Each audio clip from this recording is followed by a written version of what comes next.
Ashama akkam jirtu barnoota ajaa'ibaa isiniif qabadhee dhufeetiin jira. Akkuma beekamu taappis waapiin torban kana namoota baay'ee bilookaa jira jechuudha. Sababni inni bilook isin godhuuf maali? Akkasumallee maal yoo nu balleessine bilook nu godha? Akkamitti bilook irraa bilisa ta'uu dandeenya? Maaltu bilookii nutti fide kan jedhullee bal'inaan waliin ilaalla. Koominiitiin isaanii waan gadhiise seera haaraa isaan gadhiisantu jira jechuudha. Namoonni baay'een barreeffamaan amma iskiriin irratti isinitti argisiisaa jiru kana natti ergaa jirtanii jechuudha. Baga irra deebiin gara chaanaala Oroomaanii dhuftan namoonni haaraa dhuftan subscribe godhaatii maatii keenyatti dabalamaa.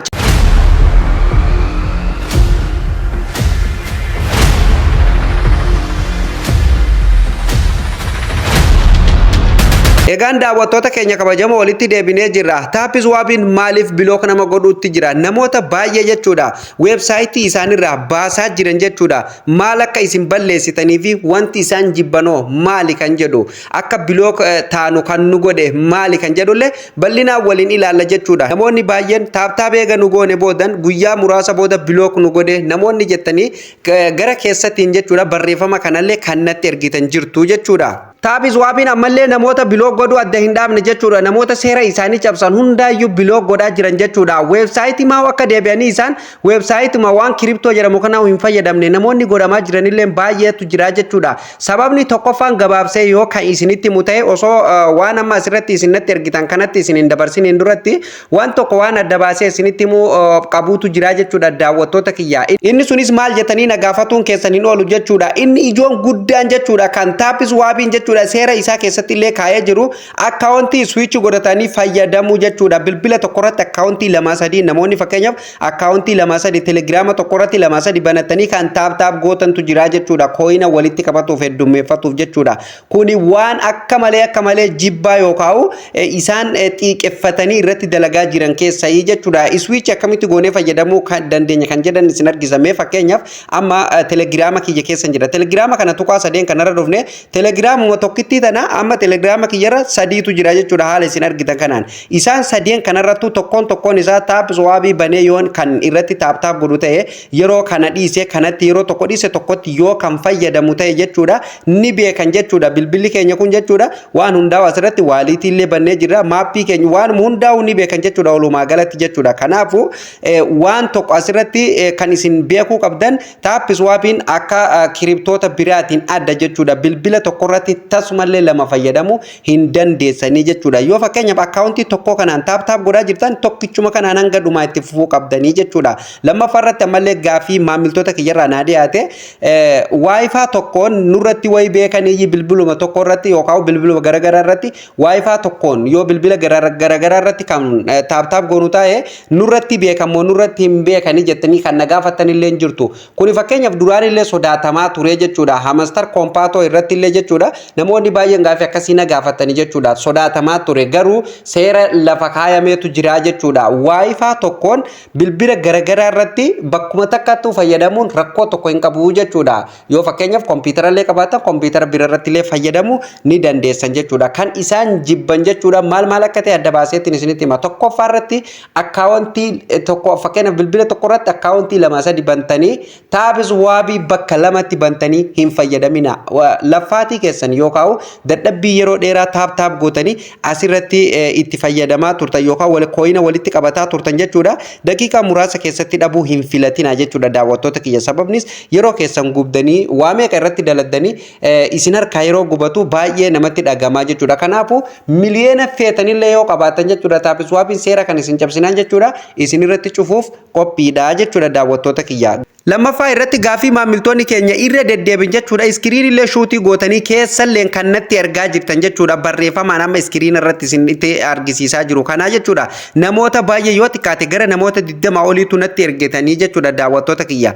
Akka fakkeenyatti tokkoon qabadhee isinii dhufee jechuudha. Maal isiniin akka jedhu asirratti illee adda baaseetiin isinitti magaggabaabsee afaan Oromootiin hamma dandamee jechuudha. Your put blocked isiniin jedha. Abbaan akkaawuntii kanaa already amma bilookii ta'ee jira jechuudha. Weebsaayitii taappis waabii irratti deebi'ee amma booda taaptaap godhuu hin danda'u jechuudha. Kooyina walitti qabatu hin danda'u jechuudha. Maaliif akka bilookii isin godhanii fi maaltu bilookii kan akka isinitti fide jechuudha. Isinittiin argisiisaa jechuudha. Innu gama jalatti isiniif kaa'ee jira jechuudha daawwattoota kiyya. Kanaafuu jala kanatti yoo gadi buunu maal nuun jedha jechuudha. You have used auto clicker and multiply is counts in mobile phone nuun jedha jechuudha. Kana jechuun gara afaan Oromootti gabaabsee yoo isinitti himu moobaayila tokko keessatti auto kileekarii yookaan multiplay discounts fayyadamtanii jirtu jedha jechuudha. Kana jechuun gaa daawwattoota kiyya siistamoota adda addaatiin jechuudha wantoota akka auto kileekarii faa fakkeenyaaf maltoota adda addaa faa jechuudha wantoota akka TV faa irratti fakkeenyaaf ittiin taphatanii fa'aatu jira jechuudha ammallee siistamoota wantoota akkasii kan gara aappiitiin jechuudha taaptaabii kana namoonni fakkeenyaaf siistama adda addaa fayyadamtanii kan taaptaap akka isiniif baay'atuuf gootan ni jirtanii jechuudha kana baay'ee jibbanii jechuudha daawwattoota kiyya. Kanaafuu isinillee siistamoota akkanaa kana yoo fayyadamaa jirtan irraa of eeguu qabdan irraa fagaatuu qabdanii jechuudha guutummaan guutuutti akkaawuntii keessan isin dhabsiisuu gatii danda'uuf jechuudha irraa of eeguu qabdanii jechuudha mala akkasiisan yoo fayyadamtan amma booda gara duubatti irraa deebuu qabdanii jechuudha sababnis dadhabbii keessa yeroo dheeraa jechuudha isin harkaa balleessaa jechuudha daawwattoota kiyya hamma isiniif dandame harkuma keessaniin taaptaap godhadhaa akkasumallee kennaa guyyaa guyyaan isaan achirratti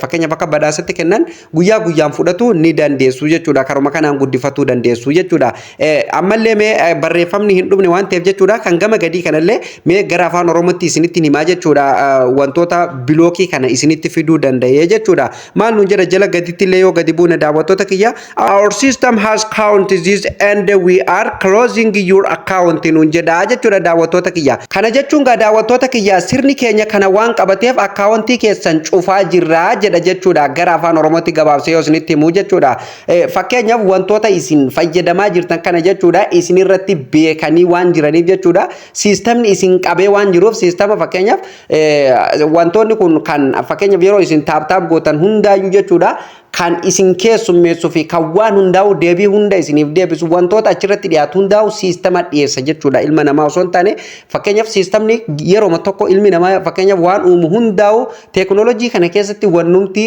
fayyada kamiyyuu jechuudha puutii jechuun gabaabdumatti iyyuu amma fakkeenyaaf yeroo tokko telegiraama kanarratti puutii fayyadamtaniiti kan taaptaap yeroo isin gootan kan isin gargaaru jechuudha kanaafuu roobootii tolchanii akka buutiitti lafa kaayyataniiti jechuudha kan waan dalagamu hunda wantuma teekinooloojii wal qabatu kamiyyuu keessatti jechuudha kan deebii namaaf deebisu kan waan dogongora ta'e hundaa'u kan qabu siistama isaan lafa kaayyatanii jechuudha akka roobootiitti kan lafa kaayatanii jechuudha so isaanillee nama siistamni keenya qabee waan jiruuf akkaawuntii keessan cufuuf ni dirqamna yookaan gara adda kutuutti deemnaa nuun jedhaa jira jechuudha kanaafuu daawwattoota kiyya kabajamoo dadhabbii keessan yeroo dheeraa jechuudha hirriba keessan itti dhabdanii harka keessaniin taaptaap godhaa bultan jechuudha osoo yeroo gabaabduu keessatti hin dhabin jechuudha waan akkanaa kana yoo fayyadamaa jiraatan jechuudha yeroodhaan irraa deebi'uu qabdanii jechuudha dirqama yeroodhaan waan kana ifirraa dhiisuu qabdanii jechuudha faayidaa tokkollee waan isiniif hin qabne daawwattoota kiyya waan faayidaa qaba asirratti anu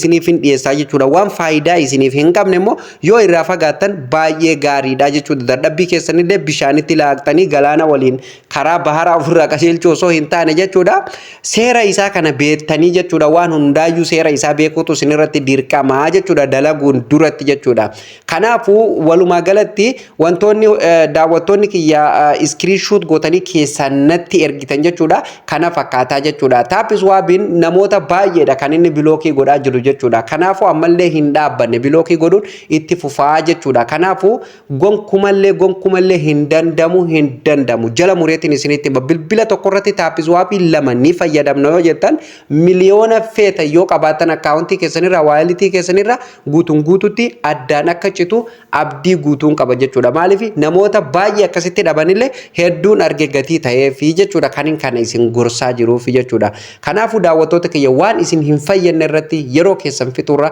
xiqqoo dalagatanii waan isin fayyadu san yoo argattan baay'ee gaariidha jechuudha kanaafuu kana jechuun kiyya maal jechuu kiyya akkaawuntii lama banatanii kooyina hedduu walitti qabna jettanii yaadurra jechuudha akkaawuntii tokkoon seera isaanii san hordoftanii akkaawuntii tokkoon hamma isiniif danda'ame taaptaap gootanii akkasumallee akkaawuntii keessan irratti kennaan guyyaa tokko yookaan akkasumallee darbee isaanuu ni kennanii jechuudha boonasii isaan kennan asirratti fudhattanii walitti qabattanii gaafa eebbifamee gara maallaqatti jijjiirame jechuudha salphumatti xiqqoo keessa san waan guddoo irraa argatu ni dandeessa sanii jechuudha garuu akkaawuntii lama banattanii sadi banattanii sanii walillee banatuu dandeessu telegiraama irratti banattanii kooyina baay'ee walitti guurra jettanii xiqqoo madalagattan sanuu hin dhabinaa jechuudha dadhabbii keessanitti hin taphatin asiriin jechuu barbaadeeti times of gold jette faranjiini jechuudha yeroon daaba waan taateef jechuudha yeroo keessanitti hin taphatina yeroo keessanitti fayyadamaan isiniin jedha daawwattoota kiyya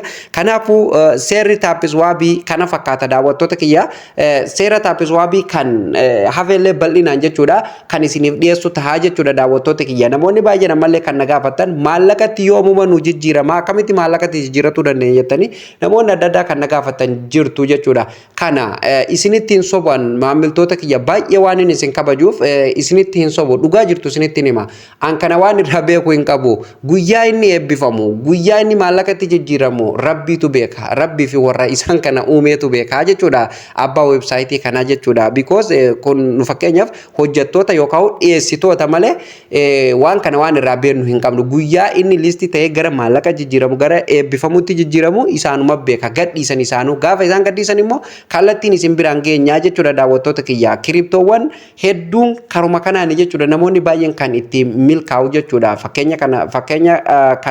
fakkeenya tokko kan fudhatuu dandeessan not coinii fudhatuu dandeessan namoonni baay'een anuu gaafa san dhugaa hin seene irratti illee hin barsiifne namoonni baay'een yeroo miidiyaa kanarratti barsiisan soban se'aa ture garuu gaafa ijoolleen irraa milkootu maallaqa fayyaa qabu irraa fudhatan jechuudha dhugaa ni nadaamne jechuudha so har'a akka gaafa kaleessanitti akka hin nadaamneef jechuudhaaf duba deebinee kan sirriitti irratti dalagaa hamster koompaatii fi akkasumallee taappiswaapii kanarratti illee dalagaa jennu fakkeenyaaf aayidrooppiin maallaqa isiniif kafalu kiriptoowwan baay'eetu jira garuu kana keessaa hanga ammaa kanatti yeroo ammaa kanatti sadarkaa ol'aanarratti kan eegamaa jiruu fi ammallee waan guddaan gadi dhufaa akka jiru kan eegamaa jiru hamster koompaatii fi taappiswaapii kanaa jechuudha kanaafuu jechuudha namoota baay'eellee fakkeenyaaf Itoophiyaa qofa osoo hin taane Afrikaanota akkasumallee gara Ameerikaa biyyoota gurguddatan kamiyyuu keessaa jechuudha kan waan kana waan guddaan eegaa jiru jechuudha hamster koompaatii fi taappiswaabii kanaa jechuudha